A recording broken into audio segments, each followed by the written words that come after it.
El aire nocturno en Querétaro era cortante, seco, con un olor a gasolina y tierra que se metía a los pulmones. Estaba parada bajo las luces fluorescentes que zumbaban en la gasolinera, aferrándome a las correas de mi mochila mientras la camioneta de Javier se alejaba. Su risa se mezclaba con los gritos alegres de su familia. Resonando en el estacionamiento vacío, Lucía se asomaba por la ventana grabando todo con su celular.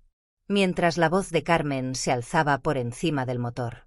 Que se relaje, no pasa nada. Los faros traseros se hicieron pequeños, como dos puntitos rojos en la carretera interminable, hasta que se perdieron en la oscuridad. Por un momento, me quedé mirando la carretera vacía, esperando que dieran la vuelta, como siempre hacían después de una broma pesada. Pero los minutos pasaron y el silencio me apretó el pecho. Mi celular vibró en el bolsillo. Un mensaje de Javier iluminó la pantalla. Nos vemos mañana. Aprende a reírte un poco. Mis manos temblaban mientras las llamadas empezaban a llegar. Primero, el buzón de voz con la risa de Lucía, como si yo fuera parte de su espectáculo. Luego Javier con tono ligero. Burlón, no seas exagerada, Sofía, una tras otra. Las llamadas se acumulaban números conocidos, voces familiares, todas convirtiendo mi humillación en su diversión. Saqué mi cartera. Detrás de recibos viejos estaba la tarjeta bancaria azul que abrí hace años. A mi nombre de soltera, algo que nunca le conté a Javier. Verla me dio calma. En lugar de miedo, sentí una claridad que me sorprendió. Llamé a Daniela, contestó al segundo timbre. Su voz tranquila y segura. Cuando le conté lo sucedido, no se sorprendió ni me regañó. Solo dijo, ven, no necesitas explicar nada. Miré una última vez la carretera donde sus faros se desvanecieron y me di cuenta de que no tenía ganas de seguirlos esa noche. Varada en una gasolinera a kilómetros de casa, entendí algo que nunca me había atrevido a admitir. La broma más cruel también podía ser mi salida más limpia. Y al acercarme al teléfono público para pedir un taxi al este, los años de silencio dentro de mí comenzaron a romperse en el camión rumbo al este. El zumbido de las llantas contra la carretera me arrulló en una calma extraña. Mi celular seguía apagado, la pantalla oscura, pero en mi cabeza las voces regresaban más filosas que el viento del desierto. Podía vernos alrededor de la mesa de Carmen hace 2 navidades, los cubiertos brillando, el aire cargado con el aroma del borrego asado.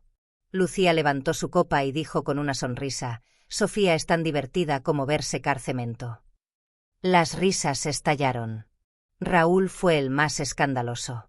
Forcé una sonrisa con las mejillas ardiendo mientras Javier me daba palmaditas en la mano y murmuraba, tranquila, es familia. Esas palabras que pretendían consolar cortaron más hondo que el insulto. Otro recuerdo vino a mí. Carmen tocando la tela de mi blusa antes de ir a misa. Este color te apaga. Ponte algo más alegre la próxima, Javier. Desde la puerta sonreía como si aprobara, como si mi cuerpo fuera un lienzo para que ella lo repintara. Los patrones eran infinitos. Bromas sobre mis libros, sobre mi forma de dudar antes de hablar, sobre cómo nunca encajaba.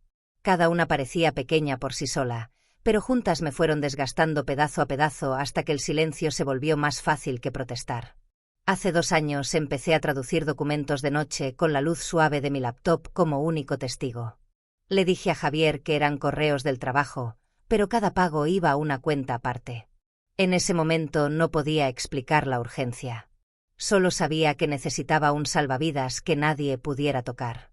Ahora, sentada en el camión con el desierto pasando por la ventana, deslicé esa tarjeta azul para pagar el pasaje de 500 pesos. El conductor no miró el nombre, no preguntó nada y por primera vez en años me sentí invisible de la mejor manera posible mientras el camión regresaba a la carretera. Apoyé la cabeza en la ventana y me di cuenta de que los últimos 5 años no habían sido un matrimonio. Habían sido un lento deshacerse disfrazado de amor y con cada kilómetro hacia el este, las puntadas que me mantenían en mi lugar comenzaron a soltarse. Daniela me recibió en la puerta pasada la medianoche con el pelo en un chongo desordenado y los brazos abiertos antes de que pudiera decir algo. No pidió detalles, ni siquiera cuando nos sentamos en su cocina con tazas de té de manzanilla. Solo me dio una llave y dijo, cierra la puerta cuando duermas. Mañana comes, descansas y luego planeamos. No era control, era cuidado, algo que no había sentido en años. Su recámara de huéspedes olía levemente a cedro. Me hundí en el edredón, el peso del cansancio jalándome hacia abajo.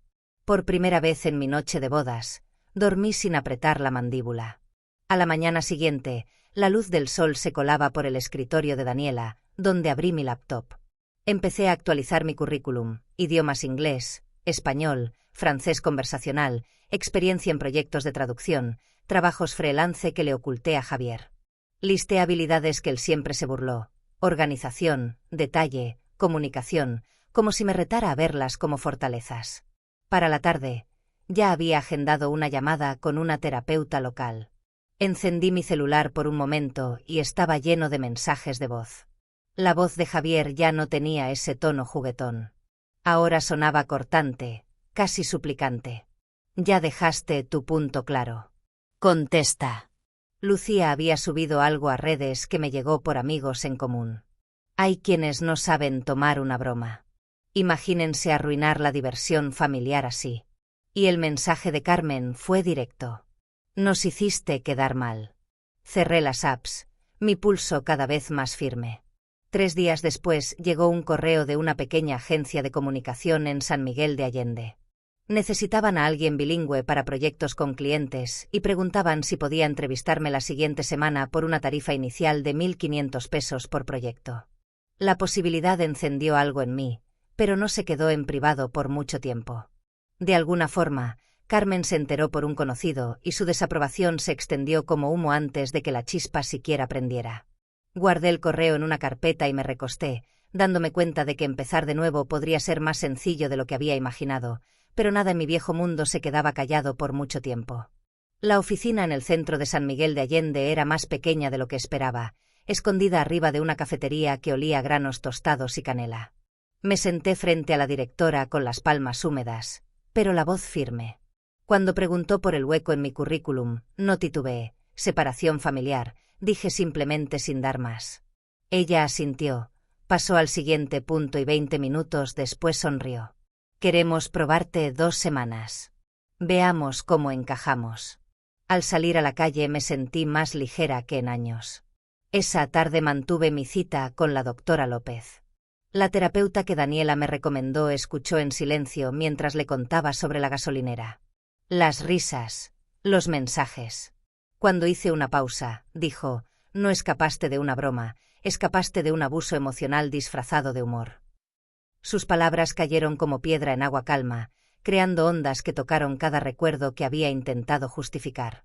2 días después me senté en una peluquería y le pedí a la estilista un corte recto a los hombros. El estilo que siempre admiré, pero nunca me atreví a llevar. Salí con el pelo suelto y una blusa azul cobalto en una bolsa, comprada por 800 pesos, una que Carmen alguna vez dijo que me hacía ver demasiado llamativa.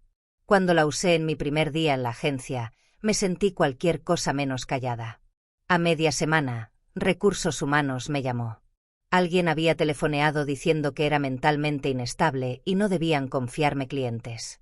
La directora dijo que no lo creía, pero tenía que informarme. Mi estómago se apretó. No era difícil adivinar de quién venía esa voz.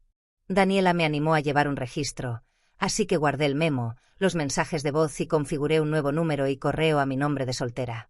Cada precaución que tomaba sentía como otro candado en una puerta que me negaba a dejar que abrieran. Aún así sabía que los golpes no pararían solo porque yo había entrado por fin a un cuarto propio. Al final de mi primera semana, la oficina ya no se sentía como una prueba, sino como una puerta abierta.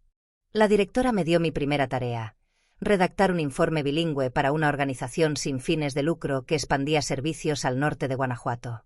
Las palabras fluyeron fácil entre inglés y español. Y cuando el cliente elogió la claridad, vi el asentimiento de aprobación de la directora por primera vez en años. No era ruido de fondo, era la voz en la sala. Los sábados me unía a una clase de pintura comunitaria. El taller olía a trementina y café. Y me encontré sentada junto a 2 mujeres, Elena y Marta, que charlaban sobre colores y pinceladas, sin mencionar una sola vez a la familia Morales. Para ellas no era la esposa de Javier, ni la nuera de Carmen, solo era Sofía. Salía de esas tardes con pintura en los dedos y una risa en el pecho que me pertenecía solo a mí. La calma, sin embargo, no duró. Una noche, Daniela me mostró su celular. Lucía había subido un vídeo borroso de la broma en la gasolinera a un grupo familiar privado. Las risas se filtraban por el audio, aunque los rostros no se veían. Raúl, que normalmente callaba, escribió: «Javier, arregla esto antes de que se vea mal». Mi estómago se contrajo. No les preocupaba. Les preocupaba el qué dirán. Al día siguiente, Carmen llamó. Su voz era suave, como si hablara del clima. «La familia perdona, Sofía, no te pases. Estas cosas pasan». No respondí. Dejé que sus palabras quedaran en el buzón como ruido estático. A media semana, Recursos Humanos me pasó otro reporte. Un segundo ciudadano preocupado, cuestionando mi estabilidad. La redacción era demasiado familiar, el momento demasiado preciso. Sentí el viejo pánico jalándome, pero lo empujé hacia abajo y comencé un registro de acoso. Fechas, horas, capturas de pantalla. Incluso agendé una consulta con una abogada que me aseguró que podía establecer límites y preservar evidencias. Esa noche en la mesa de Daniela, con archivos esparcidos junto a una taza de té que se enfriaba, mi trabajo, mi clase de pintura, mi propia línea telefónica, todas eran piezas de una vida que se reconstruía, pero aún desde la distancia, el alcance de la familia apretaba, recordándome que no tenían intención de dejarme ir sin hacer ruido. Y al mirar la carpeta frente a mí, entendí que esto ya no era sobre escapar, sino sobre demostrar. La noticia del vídeo se filtró más allá de lo que Lucía planeó. Alguien del grupo familiar lo reenvió y en días los murmullos llegaron a los compañeros de trabajo de Javier, por lo que supe por conocidos. Raúl fue el primero en ceder en una cena de domingo. Admitió que la broma se veía mal. Su voz tan baja que Carmen le soltó un regaño por deslealtad. Lucía, que antes lo había encontrado graciosísimo, ahora hablaba preocupada de problemas legales si el vídeo se esparcía. Carmen puso la culpa en Javier. Tú debiste controlarlo. Tú dejaste que se filtrara. La familia que antes reía junta, ahora se echaba culpas entre sí. El círculo de amigos de Javier también empezó a achicarse. Los que antes le daban palmadas en la espalda, ahora lo evitaban en los bares. No querían que los relacionaran con la historia. El brillo de ser el líder de las bromas se opacó hasta volverse algo patético. Sin dormir y ansioso, volvió a llamarme. Su voz ya no traía la burla presumida que conocía tan bien.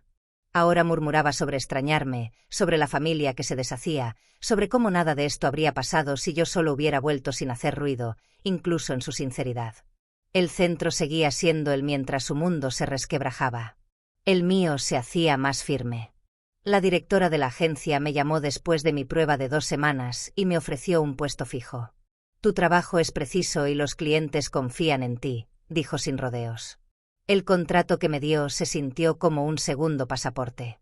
En terapia, la doctora López me ayudó a trazar líneas claras, nada de contacto, salvo por asuntos legales. Me enseñó a ver los mensajes de voz y textos como pruebas, no como heridas. Cada entrada en mi registro les quitaba poder. Por las noches, en la mesa de Daniela escribí un guión, no dardos emocionales, sino frases tranquilas y precisas que podría usar si Javier me encontraba. Me abandonaste. No quiero contacto. Cualquier intento debe ser por canales legales. Al leerlas en voz alta, mi voz ya no temblaba. La misma familia que antes rugía de risa, ahora se astillaba en culpas y en su búsqueda de un chivo expiatorio. Sabía que no pasaría mucho antes de que el reflector volviera a apuntarme. El sol de la tarde bañaba la plaza cuando salí del taller de pintura, con un leve olor a óleos y trementina en la ropa. Javier estaba recargado contra su coche al otro lado de la calle, más flaco de lo que recordaba. La ropa arrugada, los ojos enrojecidos. Por un instante me quedé paralizada aferrando mi estuche de pinceles. Sofía, dijo enderezándose. Su voz se quebró. Menos segura de lo que nunca la había oído. He cambiado. Mamá y Lucía se pasaron. Nunca debí dejar que ocurriera. Primero las culpó como si yo hubiera sido solo un daño colateral de su crueldad. Luego sus hombros cayeron y sus palabras se suavizaron en arrepentimiento. Por favor, estoy perdido sin ti. Negué con la cabeza y señalé la cafetería en la esquina. Aquí no. Si quieres hablar es en público y Daniela se nos unirá. No me acercaría a su coche. No repetiría el error de quedarme sola tomando café. Expuse los hechos sin rodeos. Te tomó 8 horas siquiera llamarme esa noche y cuando lo hiciste, tus mensajes se burlaban de mí. Me decían que no fuera exagerada. ¿Lo recuerdas? Su mandíbula se tensó y miró la mesa. Justo entonces, su celular se iluminó. Contestó sin pensar y la voz de Carmen salió alta por el altavoz. Tráela a casa sin alboroto. Javier, no hagas un show. Él colgó torpemente con el rostro pálido. Respiré hondo. Debes saber algo. Tengo asesoría legal. He guardado cada llamada, cada mensaje de voz, cada intento de difamarme. Cualquier contacto será a través de mi abogada. Mi voz no se alzó, no titubeó. Los ojos de Javier se llenaron de lágrimas, pero esta vez no sentí compasión. Había pasado demasiados años confundiendo su debilidad con amor. Ahora, frente a una mesa de café, vi claro que su súplica era solo otra versión de la misma actuación de siempre, una que ya no tenía poder sobre mí. Nos encontramos en una cafetería tranquila cerca del Palacio Municipal, de esas donde nadie se queda lo suficiente para escuchar. Javier lucía desgastado, el cuello de la camisa flojo, los dedos inquietos contra su taza de café. Mi celular estaba boca abajo en la mesa. El número de mi abogada ya marcado, listo por si hacía falta. Sofía, por favor, empezó. Puedo ser diferente. Empecé terapia. Solo necesito que me creas. Dejé que sus palabras flotaran antes de sacar un sobremanila de mi bolsa. Debes saber algo, dije con calma. Durante los últimos 2 años y medio, he ahorrado cantidades pequeñas de trabajos extras, dinero de cumpleaños, lo que podía ocultar. Planeé una reubicación. Documenté cada mensaje de voz, cada rumor que tú y tu familia esparcieron. Sus ojos se abrieron mientras deslizaba el sobre hacia él. Son los papeles de divorcio firmados de mi parte. Su mano tembló contra el sello. Estuviste planeando esto. Lo miré a los ojos. No eran bromas, Javier. No era un juego. Era un sistema familiar que necesitaba humillarme para funcionar. Y no viviré más dentro de él. Se quebró entonces, los hombros caídos. Pensé que necesitaba su aprobación. Era mi moneda. Sin ella me sentía nada. Pero ahora veo lo que costó. No quiero perderte. Crucé las manos en mi regazo. Tranquila, cambia por ti. No para recuperarme. Esa noche en la gasolinera me dio prueba. No de tu crueldad, eso ya lo sabía, sino de lo que tenía que hacer para irme por fin, como si fuera una señal. Mi celular vibró. Un mensaje de Carmen. Si presentas esos papeles, nos aseguraremos de que todos sepan cómo eres en realidad. Lo reenvié a mi abogada sin apartar la mirada de Javier. Se limpió la cara con el dorso de la mano en silencio y me levanté de la mesa, sintiendo como el peso de años se deslizaba de mis hombros al salir al aire libre. La llamada de la directora llegó un lunes por la mañana. Habló sin ceremonias, solo con certeza. Queremos que te quedes con nosotros de forma permanente. Has mostrado profesionalismo, incluso bajo presiones que muchos no manejarían con tanta compostura. Le agradecí con palabras simples, pero dentro de mí algo se deshizo. El contrato se sentía menos como un trabajo y más como prueba de que pertenecía a un lugar fuera de la sombra del apellido Morales. Ese sábado, la clase de pintura organizó una pequeña exposición en el centro comunitario. Mis lienzos colgaban junto a los de Elena y Marta, modestos, pero míos. Brindaron con vasos de agua mineral para celebrar, y por primera vez nadie se burló de mis colores suaves o líneas firmes. Daniela vino también trayendo una caja de regalo. Dentro estaba la blusa azul cobalto planchada y enmarcada. La usaste cuando te reclamaste a ti misma, dijo. La garganta se me cerró y la abracé más fuerte de lo que las palabras podían expresar. Los ecos de la familia me llegaban de forma dispersa. Raúl mandó un correo breve, 2 frases disculpándose por reírse esa noche.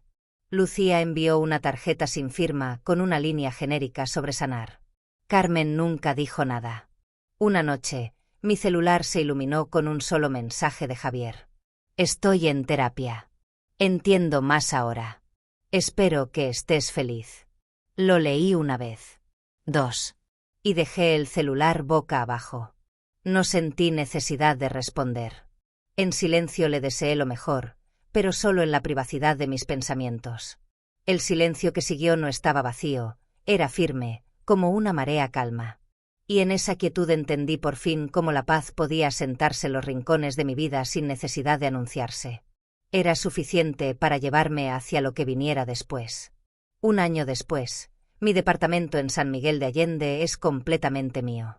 Las paredes están salpicadas con mis propios cuadros, paisajes del desierto, retratos, estudios de luz y sombra, y los alféizares están llenos de plantas que Daniela me ayudó a elegir.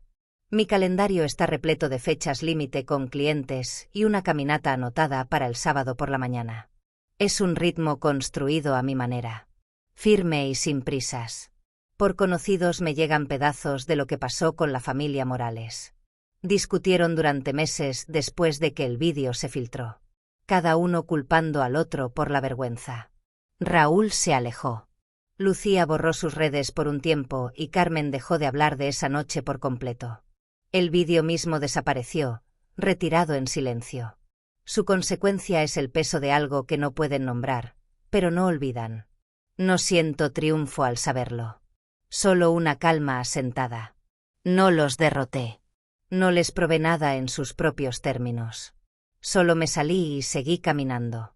Eso bastó. La elección no fue sobre ganar, fue sobrevivir. A veces me sorprendo tocando el marco de la blusa azul cobalto, aún colgada en mi pared. Me recuerda que no necesitaba pelear por su aprobación, solo necesitaba reclamar mi propia voz. La gratitud me llena, pero sin nostalgia. No estoy agradecida por ellos.